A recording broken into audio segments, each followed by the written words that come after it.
नमो नमः। तो कल के कक्षा में हमने ये सुभाषितानी के सभी श्लोकों का अर्थ देखा था। आपको समझ में आ गए होंगे। तो आज हम इसका अभ्यास कार्य करेंगे। अभ्यास कार्य। तो पहला प्रश्न है, पाठे दत्तानां पद्यानां सस्वरम वाचनम कुरुत। इसका मतलब है कि पाठ में दिए गए पद्यों यानी जितने भी श्लोक आपको पाठ में दिए गए हैं उनका सस्वर वाचन करें। तो ये आपको खुद से करना है, इनको पढ़ना सीखना है कैसे पढ़ते हैं।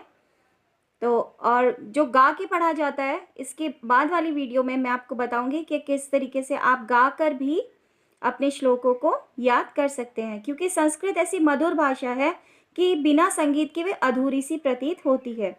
तो आप भी उस श्लोकों को गाकर ही याद करने का प्रयास करेंगे। ठीक है, तो चलिए चलते हैं दूसरे अभ्यास की तरफ। दूसरा प्रश्न है आपका, श्लोकांशेषु रिक्त स्थानानि पूरयत। ये यहाँ पर आपको श्लोकों के अंश दिए हुए हैं, इनको और इसमें रिक्त स्थान दिए, इनको पूरा करना है। तो पहला देखते हैं, समुद्र मासाद्य भवंत पेयः, कि समुद्र में का पानी पीने योग्य नहीं रहता। समुद्र में नदियों का पानी मिलने पर पीने योग्य नहीं रहता। श्रुत्वा वचः मधुर सूक्त रसम सृजन्ति। सुनने के बाद, सुनकर मधुर सूक्त रस ही सृजन करते हैं, यानी मीठे वचन ही कहते हैं। तद भाग देयम परम पशूनाम। ये पशुओं के लिए बड़े सौभाग्य की बात है, परम पशूनाम। ठीक है, नेक्स्ट है, विद्याफलम कृपणस्य सौख्यम। विद्याफलम व्यसनिनः। तो यहाँ पे क्या आएगा, व्यसनिनः कृपणस्य सौख्यम। व्यसनी का विद्याफल और कृपण की मित्रता, कंजूस की मित्रता। ठीक है, नेक्स्ट देखते हैं, पौरुषम विहाय यह दैवमेव अवलंबते। यानी जो पुरुषार्थ को छोड़कर, परिश्रम को छोड़कर भाग्य के सहारे रहते हैं। नेक्स्ट है आपका, चिंतनीया ही विपदाम। तो यहाँ पे आएगा आदावेव प्रतिक्रिया। ठीक है, तो ये आपके हो गए रिक्त स्थान। अगला प्रश्न देखते हैं, प्रश्नानाम उत्तराणि एक पदेन लिखत। प्रश्नों के उत्तर एक पद में लिखो, यानी एक शब्द में हमें उत्तर देना है। व्यसनिनः किम नश्यति। व्यसनी का क्या नष्ट होता है, विद्या फलम, विद्या फल नष्ट होता है। कस्य यशः नश्यति, किसका यश नष्ट होता है, लुब्धस्य, लालची का यश नष्ट होता है। मधुमक्षिकः किम जनयति, मधुमक्खी क्या बनाती है, क्या पैदा करती है, माधुर्यम, शहद। ठीक है, अगला प्रश्न है, मधुर सूक्त रसम के सृजन्ति। मधुर सूक्त मतलब अच्छी बातें कौन बोलते हैं, तो संतः। अर्थिनः केभ्यः विमुखा न यान्ति। इसका आंसर होगा मही रूहा, कि पेड़ों के पास जाने पर कोई भी उनके साथ से खाली हाथ नहीं आता, यानी उनके सम्मुख जो भी जाता है उनको कुछ ना कुछ मिलता है। ठीक है, अब नेक्स्ट क्वेश्चन है आपका, अधोलिखित तद्भव शब्दानां कृते पाठात् चित्वा संस्कृत पदानि लिखत। मतलब यहाँ पर ये आपको हिंदी में शब्द दिए हुए हैं, तो पाठ में से चुनकर इनके तत्सम शब्द आपको लिखने हैं, संस्कृत पद आपको लिखने हैं। ठीक है, तो कंजूस का होता है कृपण। कड़ुआ, कड़ुआ के लिए क्या आया है आपके पाठ में, कटुकम। पुच्छे के, पूंछ के लिए क्या आया है, पुच्छः। लोभी के लिए लुब्धः। मधुमक्खी के लिए मधुमक्षिका, और तिनका के लिए तृणम।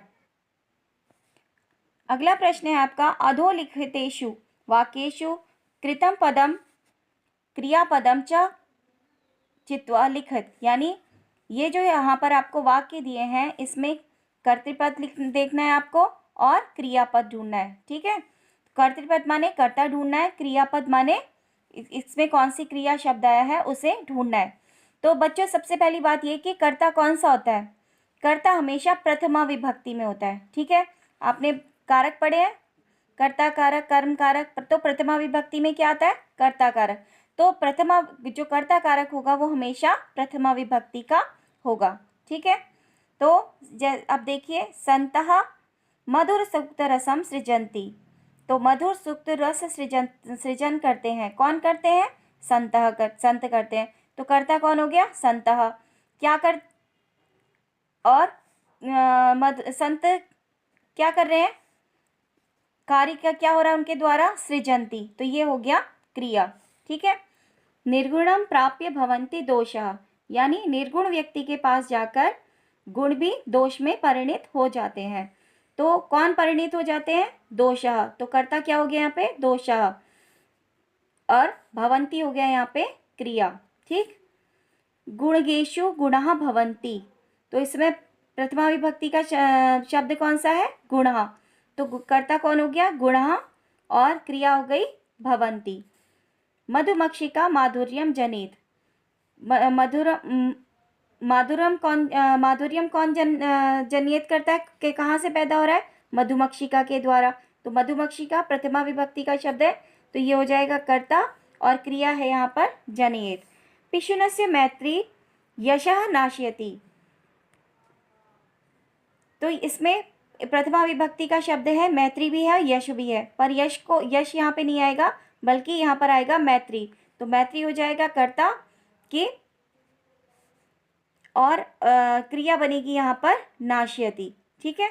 नेक्स्ट है नद्यः समुद्रमासाद्य अपेयः भवन्ति, तो प्रथमा विभक्ति का शब्द है नद्यः, तो कर्ता हो गया हमारा नद्यः और क्रिया हो गई भवन्ति। तो आपको समझ में आ गया होगा इनको कैसे छांटना है। अगला प्रश्न है आपका रेखांकित पदानि आधृत्य प्रश्न निर्माणम कुरुत, यानी ये जो आपको वाक्य दे रखे हैं इसमें जो रेखांकित किए गए हैं पद, इनको देखकर इनको लेकर हमें प्रश्नों का निर्माण करना है। तो पहला है हमारा गुणा गुणकेषु गुणः भवन्ति, तो यहाँ पर रेखांकित किया है हमने गुणा शब्द को। तो गुणा शब्द जो है वो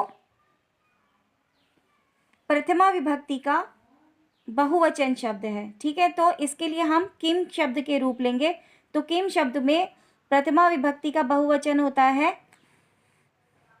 कहा कऊ के, ये पुल्लिंग शब्द है, तो यहाँ पर आएगा कहा कऊ के। तो हमारा प्रश्न बनेगा गुणा की जगह पे आ जाएगा के गुणगेषु गुणः भवन्ति, के गुणगेषु गुणः भवन्ति। ठीक है। अब इसी तरीके से दूसरा देखेंगे नद्यः सुस्वादुतोयः भवन्ति, तो नद्यः जो है वो स्त्रीलिंग शब्द है, बहुवचन, तो हम किम का बहुवचन लेंगे स्त्रीलिंग शब्द, तो ये आ जाएगा कहा। इसके रूप चलते हैं का के कहा, तो यहाँ पर हम प्रयोग कर नद्यः की जगह पे प्रयोग करेंगे कहा सुस्वादः सुस्वादुतोयः भवन्ति। पूरा प्रश्न लिखेंगे, मैंने यहाँ पर छोड़ दिया है सिर्फ ये लिख के प्रश्न शब्द लिख के, लेकिन आप पूरा प्रश्न बनाएंगे। लुब्धस्य यशः नश्यति, लुब्धस्य षष्ठी विभक्ति एक वचन है, तो इसकी जगह पे आ जाएगा कस्य। ठीक है। कस्य यशः नश्यति। अगला है मधुमक्षिका माधुर्यमेव जनयति, मधुमक्षिका प्रथमा विभक्ति है, तो यहाँ पे आए स्त्रीलिंग शब्द है, तो यहाँ पे आ जाएगा का माधुर्यमेव जनयति। अगला है तस्य मूर्धन्यः तिष्ठन्ति वायसः, किसके सर पर कौवे बैठते हैं या कौवे कहाँ पर बैठते हैं? तो मूर्धन्यः की जगह पर हमने कस्मिन भी लिख सकते हैं और इसकी जगह हम अव्यय शब्द कुत्र का भी प्रयोग कर सकते हैं। तो हमारा प्रश्न बन जाएगा तस्य हमारा प्रश्न बनेगा कुत्र तिष्ठन्ति वायसः। ठीक है। क्या प्रश्न बनेगा? कुत्र तिष्ठन्ति वायसः। ठीक है। तो ये यहाँ पर ये वाली एक्सरसाइज पूरी हुई आपकी। अगला अभ्यास में आपको ये शब्दों को अलग अलग करना है। उदाहरणानुसारम पदानि पृथक कुरुत, यानी उदाहरण के अनुसार शब्दों को अलग अलग करो। समुद्र मासाद्यम, तो समुद्रम एक शब्द हो जाएगा, आसाद्य एक शब्द हो जाएगा। तो क्या बनाइए इसको कैसे बोलेंगे हम? समुद्रम धन आसाद्य, समुद्रम धन आसाद्य। ठीक है। माधुर्यमेव, तो इसमें पहला शब्द है माधुर्यम धन एव, तो इसकी संधि हो गई, संधि विच्छेद हो गया, माधुर्यम धन एव। इसी तरीके से अल्पम धन एव, सर्वम, सर्वम का बनेगा सर्वम धन एव, दैवमेव का बनेगा दैवम धन एव, महात्मनाम उक्ति का बनेगा महात्मनाम उक्ति। यहाँ पे विसर्ग भी आएंगे।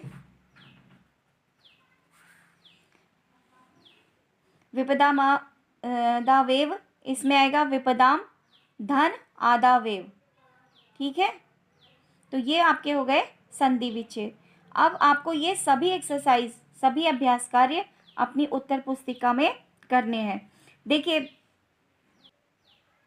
जिस तरीके से ये शब्द प्रश्न यहाँ पर दिए हुए हैं, एक पद में उत्तर लिखिए, तो ये प्रश्न है और एक पद में आप हम उत्तर दे रहे हैं। तो इसी तरीके से जो आपके को श्लोक पढ़ाए हैं मैंने, जो आपकी पुस्तक में श्लोक हैं, इनमें से और भी प्रश्न बनाकर आपसे पूछे जा सकते हैं। इसलिए बहुत ज़रूरी है कि आप हर श्लोक को अच्छे से समझें और अच्छे से पढ़ें।